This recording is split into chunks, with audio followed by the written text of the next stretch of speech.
Good morning, everybody. Schuyler Callihan here, and joining with me today is Christopher Hall. We're going to start a two-day series here of previewing West Virginia and the team. We're going to start here with the offense tomorrow. We're going to do some stuff with the defense. Let's just get right to it, Chris. Let's just address the elephant in the room, which is the quarterback battle. Neil Brown said earlier this week, "Hey, we've got a quarterback. We've got a guy. We settled. One is kind of separated from the other. I think we can all assume as to who that is." But with this quarterback situation, yes, they've named a guy internally. That they're not probably going to do that publicly, as we mentioned here before. But do you feel like there's an opportunity for where that door's maybe cracked open just a little bit, and if there's any sort of step back, that backup Nico Marchiol can kick through that door and eventually take over that job? Before the season opener? Oh no, at any No, point. no, no. Yeah, absolutely. I don't think that'll happen, but yeah, absolutely. He's still young. It's only his second year. I know everyone gets excited when the Johnny Manziels of the world come in as a freshman, or Trevor Lawrence, whoever, and everyone kind of makes that the standard for whatever reason. There's very few and far between those kids. So he's only in his second year. He's still got a lot to learn. He comes from Arizona. Obviously, that's no offense to Arizona high school kids, but that's not known hotbed for recruiting ground. It is getting better, but Nico's still got a lot to learn. His lows are still too low. Yes, he can clean it up, especially if Garrett plays poorly as the season goes on. Because as we know, once you get in October, especially in Big 12 play, this league's full of great coaches, great defensive minds. It's going to make adjustments to do what you do best, and you're going to have to counter that. That's something obviously Garrett Green hasn't been able to prove yet because he hasn't been a starter all season. So, yeah, I think to me, if you're a coach, there's always room for that backup quarterback, especially in a situation like this where you have two unproven starters coming into the season. But as for now, I still think Garrett Green is, Neil kind of mentioned even in his decision, it's by kind of a wide margin. So I think Garrett's safe for now, but it doesn't mean that he's going to produce. He's not the kind of kid that's going to get complacent. He's a high competitor, so I do not see that happening. So, what do you feel like? Again, we're assuming here that Garrett won the job, but what do you feel like was the biggest difference? Well, between the two, or what was the deciding factor? What helped Garrett get to this point where he's at now? Experience, which kind of sounds silly because he's not a starter, but this is his fourth season coming into the program. He knows the coaches, he knows what's expected. The offense hasn't changed really much at all for Garrett. So I think it just comes with experience, being in those situations, knowing when the pressure they put on them in certain scenarios in practice. They practice a lot of those situations where you're going to be in a game. They put that pressure on the quarterback. They put probably more pressure on they put more pressure on the quarterback than any other position for obvious reasons. And he's going to respond. He has responded. So I think with Garrett or with Nico, it's just going to have to be more reps, more experience. Another year on the sidelines is going to really do him wonders. Coming in as a freshman, goes by so fast. You're trying to take in so much. This year, he doesn't have to take in so much. He can kind of just let it come to him, and then he'll understand more what's going on in game time situations, and it'll slow down for him. I think a lot of it is he just speeds himself up because you've also heard Neil say, hey, he's had bad plays, but he bounces right back, and that's really been his best attribute so far. But those mistakes a lot of times are really big mistakes. So you're not going to really get a chance to fix it until the damage is done. So that's where Garrett Green is kind of past Nico, limiting those mistakes, being the better decision maker. I think we all know that Nico probably has the higher ceiling by the time his college career is done. His great is really great, but his lows are really low. So Garrett's been the consistent, and that's not a knock on Garrett. Garrett's improved a lot since he stepped foot on campus, and to be honest, he's improved a lot since last year. When you look at what he did at the end of the season last year, I think that to me is probably what put him a little bit ahead way back when this battle started 9 8 9 months ago. Being able to beat Oklahoma, being that guy that got the monkey off the back of West Virginia football, to do that, to play the way he did against Kansas State, even though he had a couple mistakes, and I know that the game didn't go as planned, but he still played well for the most part. and started that game against Oklahoma State. And we saw some flashes of him here and there. The way he ended the game, I think it was against Iowa State, where the offense was just a mess and he let him right down the field. You saw those glimpses, and it was almost a wonder like, okay, what would have happened had he started a few games earlier? Could West Virginia have got to a bowl game?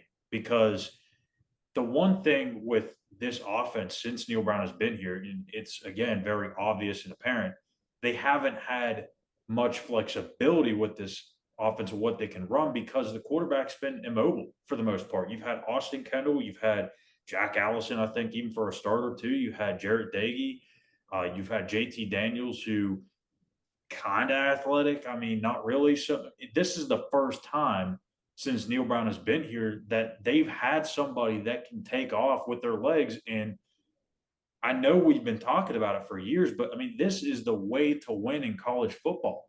You have to create those one-on-one opportunities, even with your quarterback. When you have a guy that can run the football, it's 11 on 11 now. It's not 11 on 10, and that's a huge difference, is it not? Yeah, it makes a bit. I mean, when you have to account for the quarterback in the running game, and then when you think about the passing game, they're going to have to somebody's got to keep an eye on the backfield because he can tuck it and run it. Saw it many times last year with him. So I think, when you have that, and I think the biggest dynamic and where he's really improved is moving behind the line of scrimmage and keeping his eyes downfield. So keeping the plays alive and then being able to make the throw for big plays downfield. And that's, talked about it preseason. They've lacked explosive plays. And, a lot of the pressure was put on the receivers to go up and get the ball or get open just because, most of the time the quarterback couldn't keep the play alive or some of them just didn't have time because the offensive line was still growing at that time. So it would have been nice to have another quarterback at that point. But now you have an offensive line that can keep time. And then if the guys are covered, you're not going to probably get a coverage sack at this point because he can keep the play alive, and then those guys can make an extra move to get open. So yeah, he really opens up the offense. But really, when you I know we're going to go through everything, but really when you look at the whole offense and all these guys' skill sets, I think because of some of these guys that they brought in and some of the guys that have come up, um, it's really been able to open their playbook and not really limit them. And the quarterback's one of the bigger reasons why. Yeah, I mean, going into the season last year, I think we all kind of figured like, okay, well, obviously JT Daniels can't really run, but when he throws the ball, they're going to go to Bryce Ford Wheat. They're going to go to Sam James. Maybe Caden Prather took a step. That was the hope going into last year. And then you really didn't know about running back because CJ hadn't emerged yet. We hadn't seen that yet. Justin Johnson was only there for a year. So we didn't really know what they had there. Tony Mathis, again, had been showing up in spots, but that was first year without Letty Brown. That was a big difference.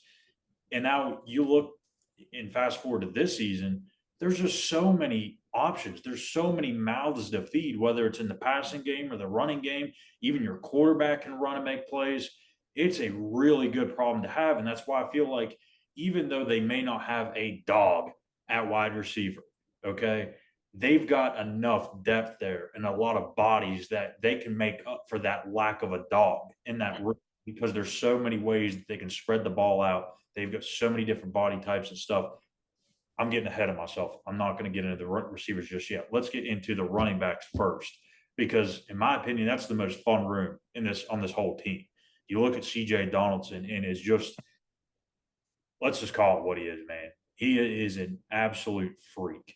And you've got a kid that just showed up not all that long ago, DJ Oliver, who's a true freshman and is a bowling ball, kind of runs the same style as CJ Donaldson does. Probably not going to factor in all that much this year. He may get his 4 games in and take a red shirt, but you like the future there with him.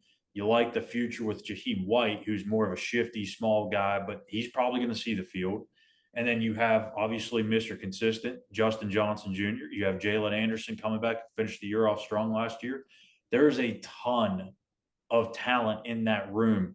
And you could argue, Chris, like the top 3 guys in that room right now could probably start at a lot of places. Yeah. I mean, CJ, I think that my biggest concern with CJ right now is he hasn't played a full season. He couldn't take on that workload last year because he wasn't in shape. Love McDonald's. So now, he's had that full off season to get in shape, to get in running back shape, taking better care of his body. So I think there's always going to be a concern with a kid like that. He's only a sophomore. So he got some experience last year, but he still got a lot to learn as a sophomore. But that's why they have the depth. Justin Johnson Jr. been in Morgantown for quite a while. He is as steady as they come. He's a big play back as well. And then Jalen Anderson showing that he can take to the house. So I think you got three guys right there. That's really your backfield, and then you can do things with Jaheim White, and then you can line him up at the slot. I'm sure there's gonna be times where they have multiple running backs on the field, three running backs on the field, probably two lined up in the back. It'll be interesting to see kind of how they manage all that talent. Again, CJ, I know probably everyone's probably expecting CJ to carry the ball 25, 30 times, and when he doesn't, everyone's gonna be mad they don't. That cannot happen. Again, he's only a sophomore, and he's going to have at least one more year to play college ball. Um, and I think in this day and age, you don't want to pound these kids to death with the ball, and you don't need to really when you have all that talent. But yeah, I think with so many options there at running back, yeah, that's probably the least concern, especially with this offensive line.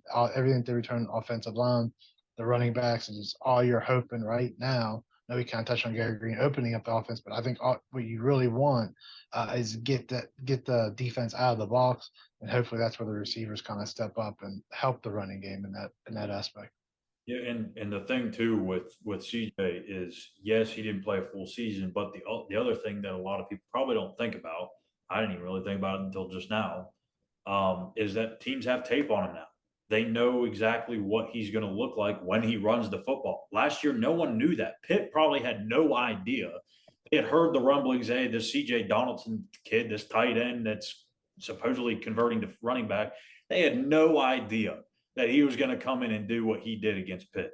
They did not see that coming. And I think it still took a few weeks for some of the opponents to even kind of get some tape on this kid and really understand his running style, what to expect out of him, his tendencies, and everything like that. So now you've got what was it, 6 games of tape on him.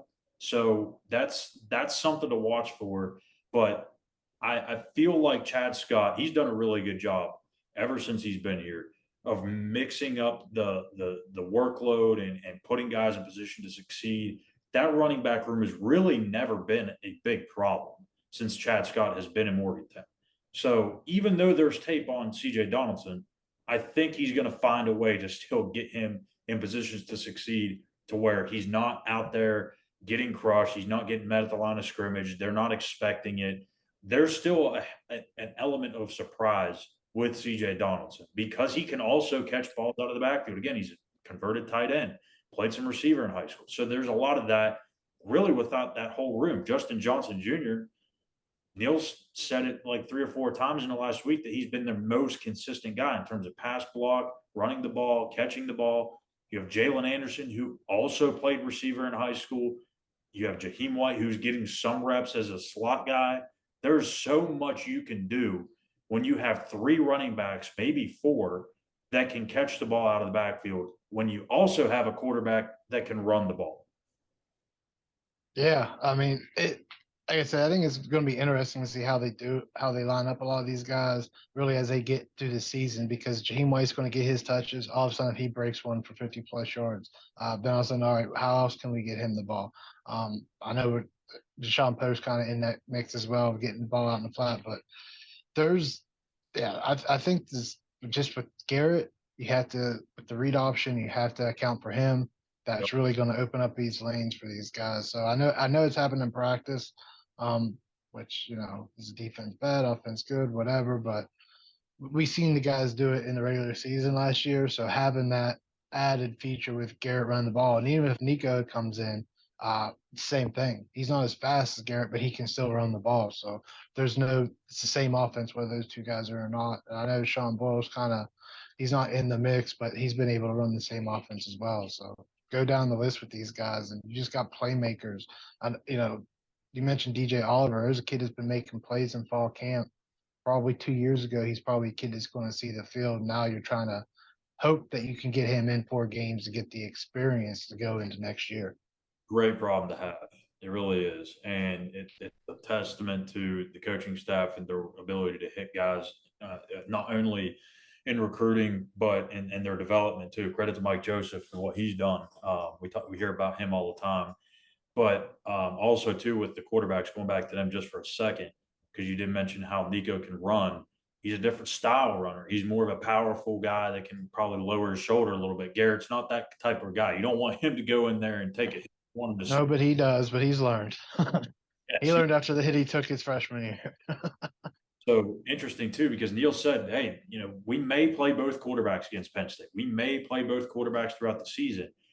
Even if that doesn't happen, that's still something that the other team has to prepare for, and it's a big difference because you have two different style of quarterbacks, you have two different running style of quarterbacks, and you also have the difference in that one's right-handed, one's left-handed. So that's a huge difference that a defensive coordinator or a defensive line coach that's trying to figure out what's going on up front, they're going to have to figure out.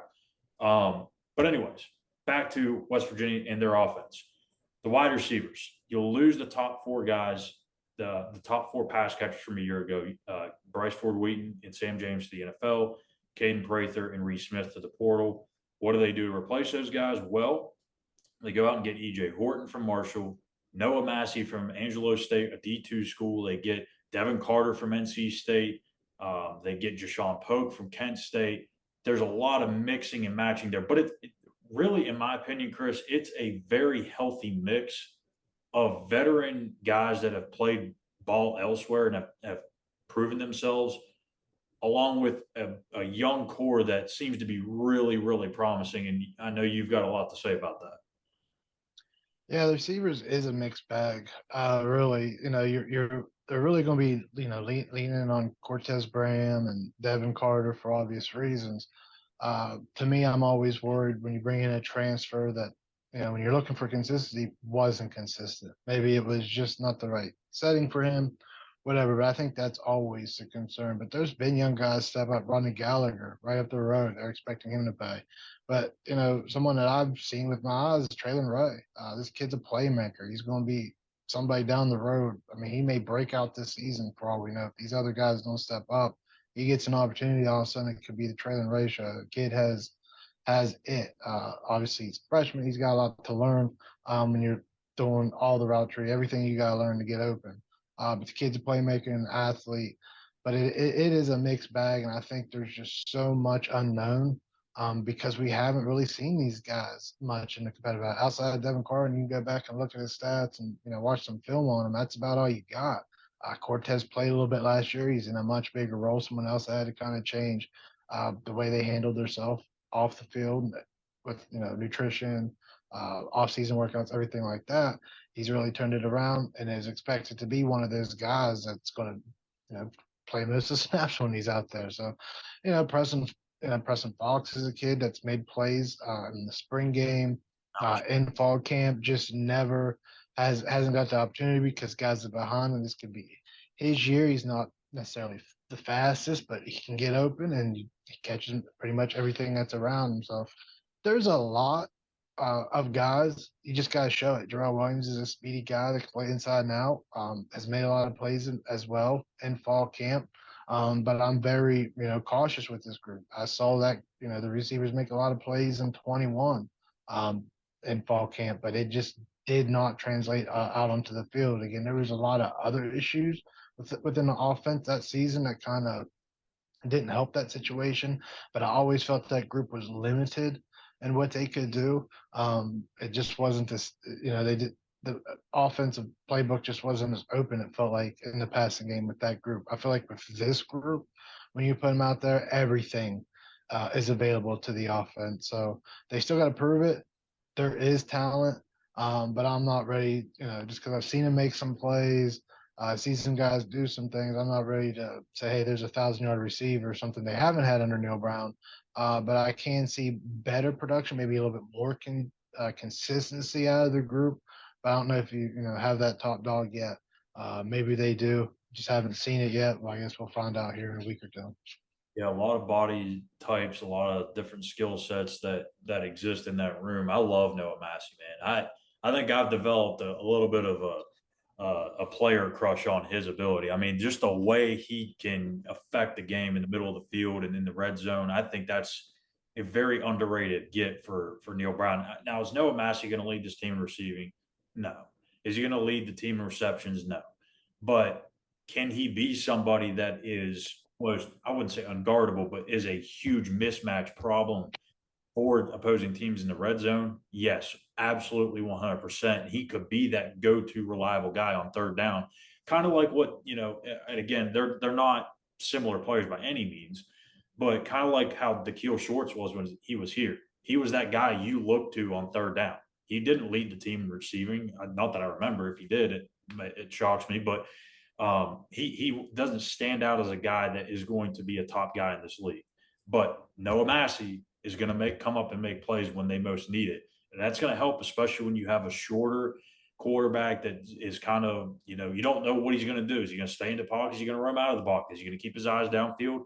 Who knows? But it's nice to have that big target to throw to, in Noah Massey. So I know I just said a mouthful there, but what else about that receiving group excites you? I mean, is there anything that you noticed this year that you haven't seen in the last few years? I know we've talked about the different body types and all that stuff and how they're making plays, but is there something that you're seeing that says, okay, you know what, maybe this is the year where that unit finally turns the corner? I think even with the different body types, you kind of you start thinking, well, if you see this kid in here, then this play's coming or whatever. And I think it just goes back to they're all versatile. You don't have that sense with this unit this year. You don't, you know, Carter and Graham's going to be on the outside. I mean, that's a given. That's where those guys are at. But you have guys in the mix that can play inside and out. And even if they're on inside, it's not, they don't have to tip off the play. The playbook's open.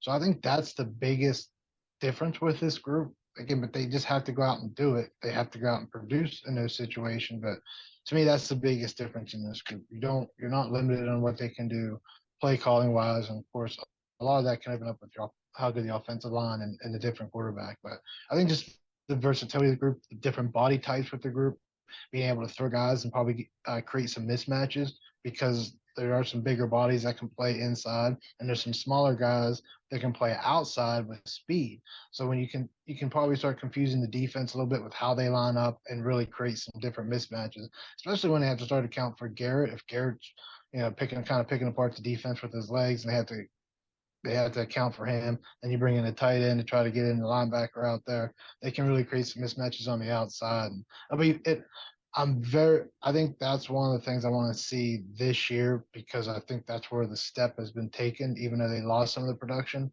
Can the offense, and then Neil Reed took over the play calling, can they notice the mismatches? Can they take advantage of the mismatches and produce the points on those mismatches? Make the defense adjust, and when they do adjust, counter it.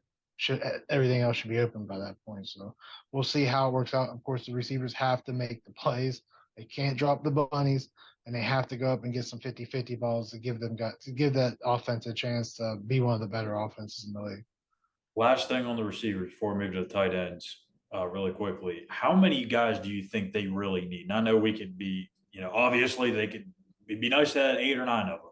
But when you don't have that premier number one guy or even really a number two guy, and it's just a bunch of guys that offer a lot of different things, and you may spread the ball out and maybe an even distribution type of deal, how many do you feel like they need to really keep defenses honest and to not start being predictable? Really only six. If you got enough talent, if your receivers are talented enough, you don't need a lot. But I think with this group, they got 8 or 9 guys that they can look to. It's great, and I think that's really what you need, especially with injuries and everything that you're going on throughout the year. I think you really need 8 or 9 guys when it's all said and done. You can't have guys go run and go and then come right back to line scrimmage. You got to be able to put them in there and not have the talent level have a big drop off on talent level. And I think you have that with a talent level. There's not a big talent level drop off, but there's not that top dog either. So we don't know how good the good is right now. We don't know how low the low is. I think that's really the scary part with this unit. There's plenty of talent. We just kind of got to see it. There was some talent in here the last couple of years, but it just never came through. So we'll kind of see how this works out. Tight ends.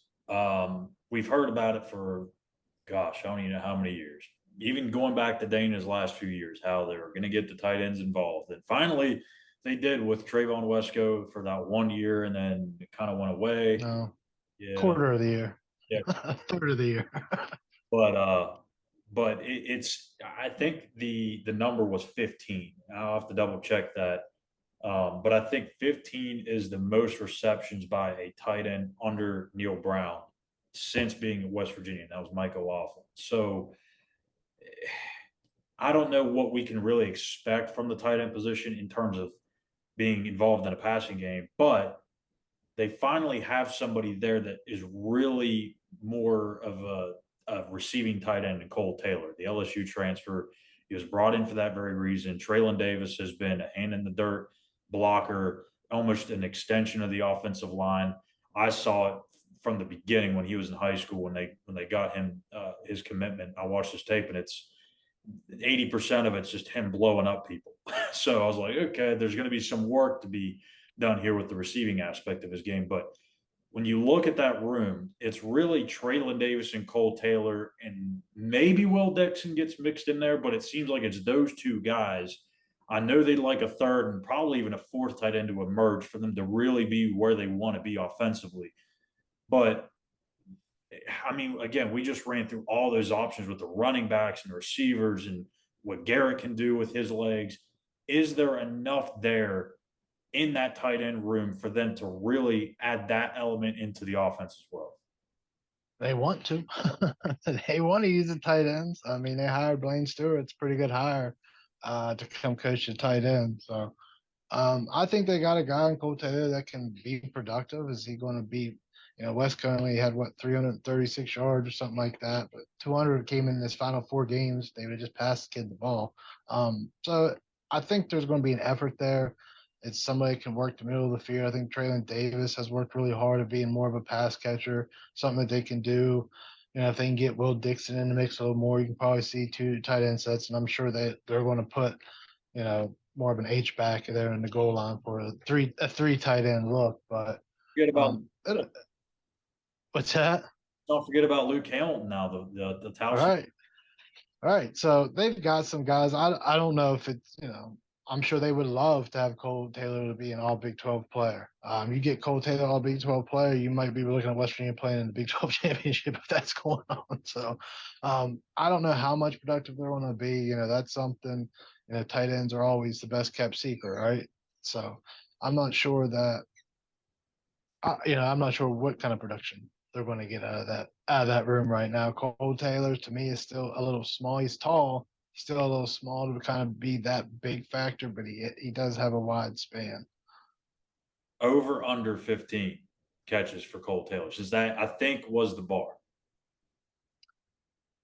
I'll go over, but not by much. Thinking like low 20s. High teens. I said not by much, so high teens. I was thinking 20. So I want to take the over too. And yes, we are going to be doing more gambling stuff this year, but that is not one of the ones that we're suggesting that you. No, I But don't. I doubt that it's even on the radar. not one of our best bets for the season.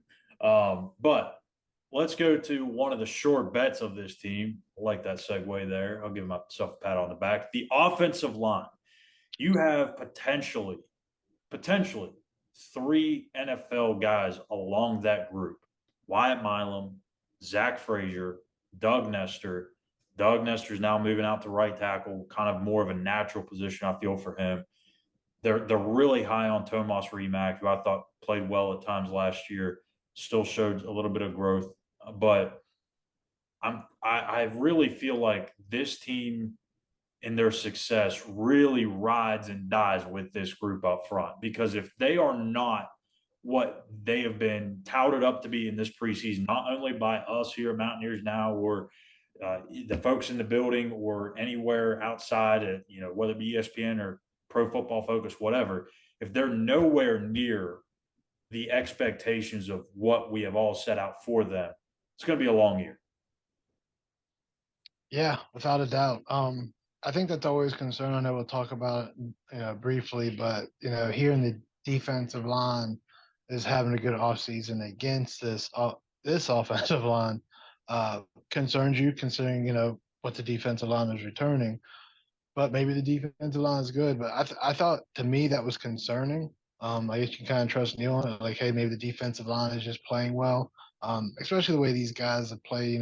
Thomas Remack, came along late last year for this group. So I think this is the one group where it's like, okay, you don't have to worry about it. They finally got depth. I think the only concern that you really want to worry about is injuries. Like, just anywhere else, just stay healthy. That's all you got to try to ask. Stay healthy. Hopefully, they can get enough rotation so these guys aren't dragging by the end of the year, which I think they do. I know they really like Johnny Williams a lot. That he's that guy that was a hit. Like, we got him. So there's plenty of guys up there.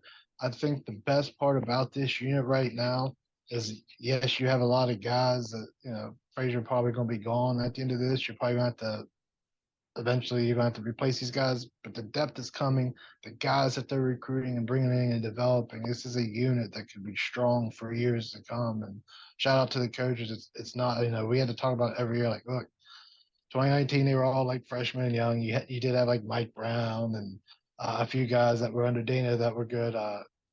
McKivitz, obviously with the Niners, you had some of those guys, but there was just nothing behind them, and they just had to build in 20 after go through the pandemic and miss kind of two off seasons. And finally, this group has grown up and now they have the depth behind them. So, yes, you have top end guys now, but it's good to see that the future is bright with this unit as well. Yeah, I mean, you're talking about Brandon Yates, a guy that is really fighting for that starting right guard spot, which I don't know where that's going to go. I think Hubbard's probably going to end up winning that. And they battled for the right tackle spot last year. Hubbard started the games. Yates still kind of rotated in. But you're talking about a guy like Brandon Yates, who I believe when he first got here, my timeline's all kind of messed up, but I think when Neil first got here, he was a left tackle, right? And he was projected to be that left tackle of the future. Now he's battling for a starting spot, 4 years later. That just goes to right guard. at right guard at a completely different position on another side of the ball. So, or the other side of the line. So that shows you how far this line has come. I think it's a great move for them to put Doug Nestor out at right tackle. They needed more stability out there. They needed more length, more lateral quickness out there. They weren't getting that with Hubbard, who was a guard at Virginia, which I don't know why they liked him at tackle, but I think Yates is a better fit at guard. So I think that right side of the line, there's still some question there because what is Doug Nestor going to look like back at right tackle for the first time in a little while? You moved Hubbard and Yates inside. What's that going to look like? Is someone going to emerge there? So there's some question marks there, but I think from Zach Frazier into his left, you're in good shape. I don't think there's a whole lot to worry about. But in terms of the right guard spot, I mean, are you kind of on the same page with me? You feel like it's probably going to be Hubbard, Yates sprinkled in here and there. Or do you think Hubbard's going to just run away with this? I don't think it's a runaway. I think Hubbard will get it. He's earned it, but I think Yates is right there as well. So I think again, just with this offensive line, again, you go back and look at depth. There's not a big drop off in a lot of these positions. Obviously, like at center, Zach Frazier's an All American. Like the kid behind him's not an All American, not yet. Maybe that in the future. But yeah, there's just not a whole lot. And then Nick Malone is a kid that's really progressed, and he's in the two deep. So I think what the good thing about this two deep with the offensive line is they'll be able to rotate guys. And again, these guys aren't going to be dragging come November. You'll be able to get a lot of guys different reps, be able to bring in some young guys um, so they can get some reps before next season, get that experience. So I think that's a unit where you can mix in guys and mix them in like the one and two deep and even three deep with some of the ones, and you're not going to have this huge drop off with them. So I think that's just a unit that's fired up, ready to go, and ready to prove they're one of the best in the country. So to summarize this up, how would you describe this WVU offense heading into the season? And for fans that may have not gotten to see the practices, obviously, um, you're not able to go to everyone because some of those are closed to the media. But from what you've seen, How would you summarize this offense heading into this year? And is there actually something to be optimistic about? Yeah, I think what you see with this offense, I know we touched on it, is you know they can be more multiple. There's less predictability. Um, I think really with them right now, you can go really across country. Everyone's trying to figure out since there's no preseason games. Is I think with this group, the playbooks, never been as wide open as it's been as right now. And I think really with this group, what they're trying to find is what they do best, and that's kind of what they're going to run with, and that's nothing new. But I just think they have more to pick from than they had to. I think in years past they really had to find plays for the team, and I think this year it's just different where they're able to run a lot more, um, and be able to do just a lot more, whether it's formations, whatever, different play calls. I just think they're able to do a lot more than they have in the past. Where I just think so much. You go back even 2 years ago with Day. I mean, the line wasn't there yet. Just kind of talked about it. The line definitely wasn't there 19 or 20, and you were hoping by 21. But with the pandemic, they just didn't have the off seasons.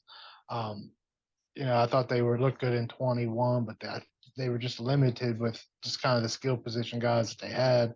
You talk about Letty Brown at running back. Tony Mathis wasn't really that guy yet. He wasn't Tony Mathis as going in the next season. So I just think with the depth, with the different body types and just guys that's been in the program, they're able to do more things than they have in the past, and we'll just see how much they're able to do that to have success is kind of where you're at. I think they have a lot of options, which is going to help them come October, when they start to go against some of these defensive coordinators and figure out how to stop them. I think that's where they'll take that step a little bit, where they don't kind of hit that wall and have to figure it out 2 or 3 losses later, or maybe have scraped 1 and 2 in that little session or whatever. Now they'll be able to kind of like move forward a little faster throughout the season. Yeah, I agree. A lot of options, a lot of mouths to feed, like I said earlier, and it's a good problem to have. And we'll see what they look like when they trot out there against Penn State here, a little over a week away from kickoff. That is your offensive preview for the 2023 season.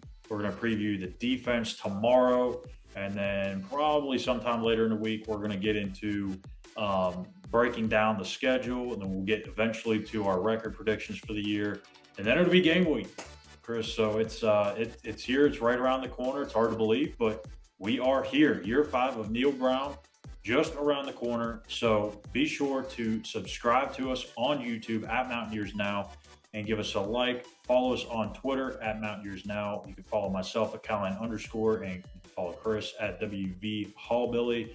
And that'll do it for us today. So check back with us tomorrow for the defensive preview for WV Football 2023. For Christopher Hall, I'm Schuyler Callihan. We'll see you guys tomorrow morning.